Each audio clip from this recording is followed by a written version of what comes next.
Hi again. This is my latest video on The Walking Dead. I've been doing video reviews and interpretations, analyses of The Walking Dead starting fairly recently. You can see some of those other videos by looking at my channel, Papa Panopticon. Today what I'm going to talk about is Daryl and what happens to Daryl and with Daryl in the episode Season 2, Episode 5, Chupacapbra. And this is less than a review of that episode than it is just a discussion of what the significance of what happens to Daryl in that episode is. I may do a fuller review at some other time. I'm not going to talk about basically any of the other stuff in the episode. Shane and Rick's conflict, Herschel's being upset at people coming in for dinner. Not going to talk about any of that here. I may go back and do a full review. But for now, I just want to focus on Daryl. And the episode is called Chupacabra. I'm sure lots of people know what a Chupacabra is, just from urban myth sort of stuff. And a Chupacabra means goat sucker. And there are traditions, at least all over North America. I don't know if outside North America these exist, but of these creatures who, they're kind of like vampires, that except, you know, they're dog-shaped or wolf-shaped or weird furry-shaped. They're creatures who puncture goats and suck all their blood out. And they're mythical creatures, right? They presumably don't exist, or at least they're of the same character that the abominable snowman or Sasquatch or Bigfoot or the Yeti, whatever you want to call that is, Bigfoot, the Loch Ness Monster. The Chupacabra is of the same sort of ilk as those. It inhabits a realm somewhere between the real and the unreal. The real because, you know, people see punctured, blood-sucked dry goats, just like people see lumps in the water that they think might be the Loch Ness Monster. That's the real. The unreal is, no one knows exactly what's causing this. It's a phenomenon that humans have tried to find ways of explaining, as we've done dating way back.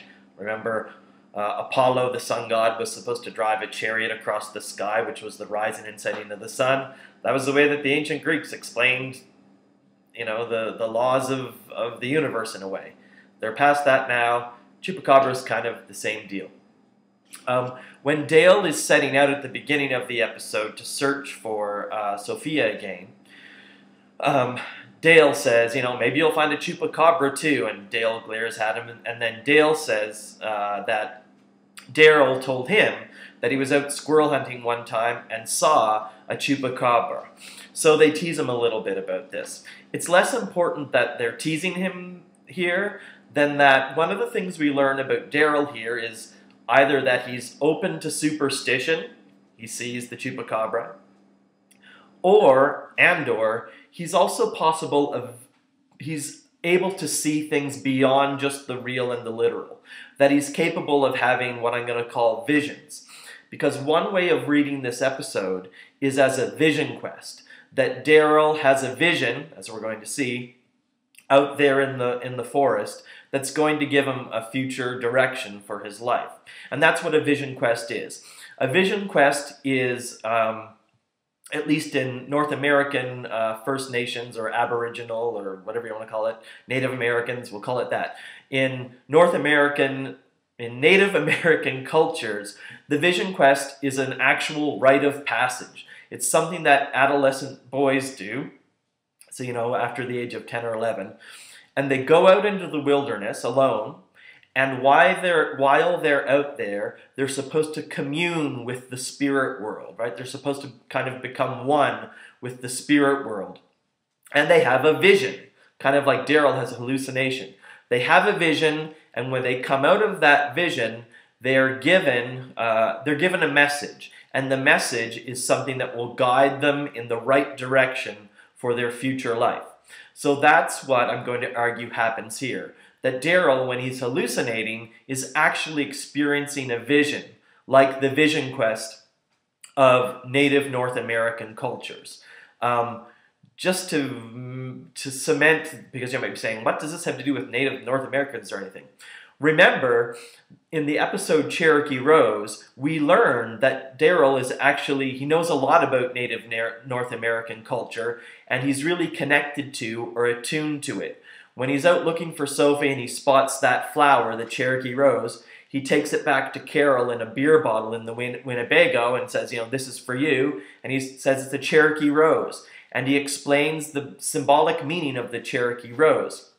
And he says, well, this is during the Trail of Tears. Cherokee women, as they were being relocated out of their ancestral homes, cried along the trail, and their tears fell into the ground and grew flowers that were supposed to be symbolic or memories of the displaced and killed Cherokee children.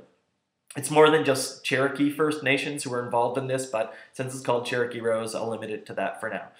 So Daryl shows here that he's connected. He knows about Native American culture. And if he knows about Native American culture, and he has already introduced us to the idea that he is attuned to it, then I think it's fair to read his hallucination in the Chupacabra episode as being connected to the Native American mythology as well, and that it is a vision quest. Okay, so Daryl sets out on the horse. The horse that we're going to learn is Nervous Nellie, and he's walking along a sort of path in the forest, and he looks down into the creek bed and sees Sophia's doll. He goes down, he gets it, makes it back up, no problems, on the horse again. And then something happens. We see Nervous Nellie startled for the first time when some birds fly across the frame from sort of on the side of the trail of the creek bed across and out into the forest. And the horse balks at that a bit, doesn't quite rear up, but clearly is skittish about it. And Dale sort of has to say, whoa, baby. There's something actually significant about that. Not just that, we see that Nellie is, can be startled. The kind of birds themselves are important, frankly. It's not sparrows, it's not pigeons, it's not whatever, magpies. It's crows. Well, because you hear them, caw, caw. They're obviously crows. Why is that important? Well, if we think of, again, the ways that this episode is about or connected to or makes use of Native American mythology, crows are a really important part of Native North American mythology. Actually, the symbolism of crows dates back way, way, way to Europe. And crows there were usually symbolic of death or connected with death in some way. A little bit different in Native North American cultures, and not all Native North American cultures, but many have the crow. The crow in their mythology is something that's known as a trickster. Very often a coyote is also a trickster in Native North American mythology.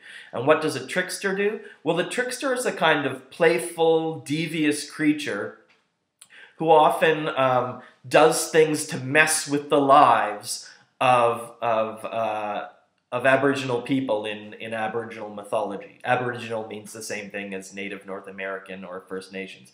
So the crow is a trickster figure. Trickster figures sort of interfere in, mess up the lives of humans in this world. But generally they do so in a way that things turn out well. So the crow can interfere in one's life, but does so in a way that things actually turn out well. And I'm going to suggest that we see something like that happen later in the episode when Daryl is having his vision and Merle shows up, the hallucination of Merle. And Merle is taunting him and teasing him and interfering with him and goading him. But just as the crow can taunt and interfere in order to get a person turned in the right direction, the same happens with Merle, the vision of Merle. All of this taunting and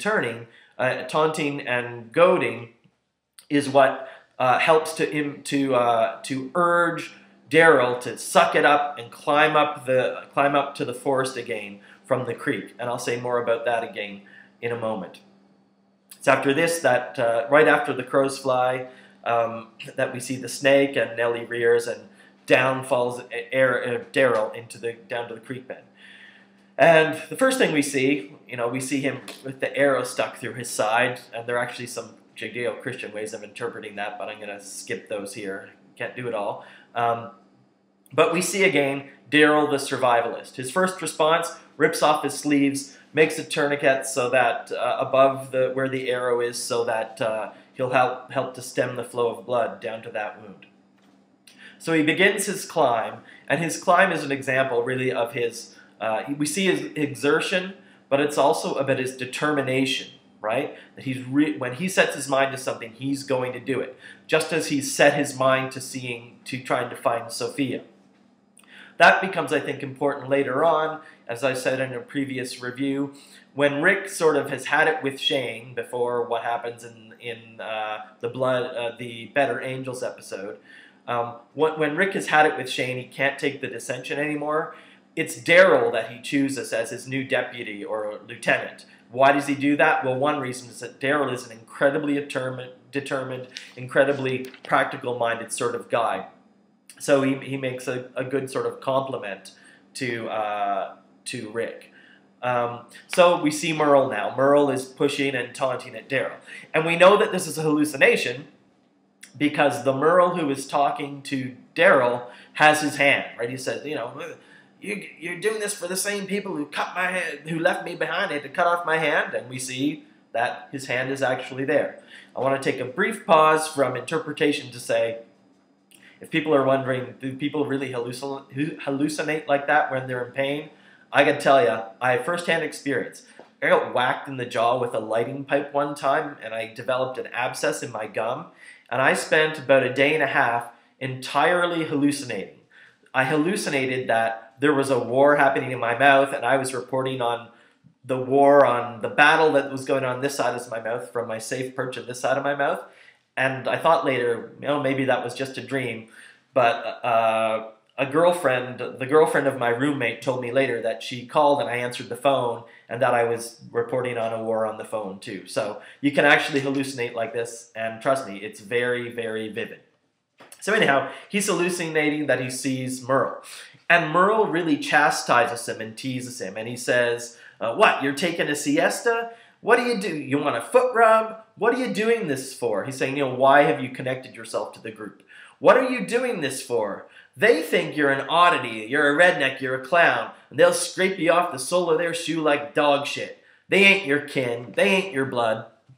Well, the important thing to note is that this is not Merle. These thoughts, what Merle says, are coming from the subconscious of Daryl. Daryl, somewhere in his mind, even if he isn't aware of it, although he probably is aware that he's different from these people, and that they perceive him as an outsider and a redneck. Remember, especially when we first saw him and he was still connected to Merle and went back to look for Merle, his status in the group was very uncertain. And I think he still doubts his status in the group, and that's why he hallucinates that Merle says these things. So Daryl resists. He says, I got to get the girl. They lost the girl. And Merle stops and says, let's go, let's go. Finally, he climbs up again. Daryl kills the two zombies, cuts off their ears, and makes an ear necklace, which might be a gesture toward scalping in Native North American culture, which not all Native North American peoples did. But it might be a modern-day version of that. Ear necklaces were made by Vietnam War veterans. It's a trophy to say that you've won a battle. So he climbs up again, and Merle is taunting him even more, taunting him. And the last thing he says is, grab your friend Rick's hand.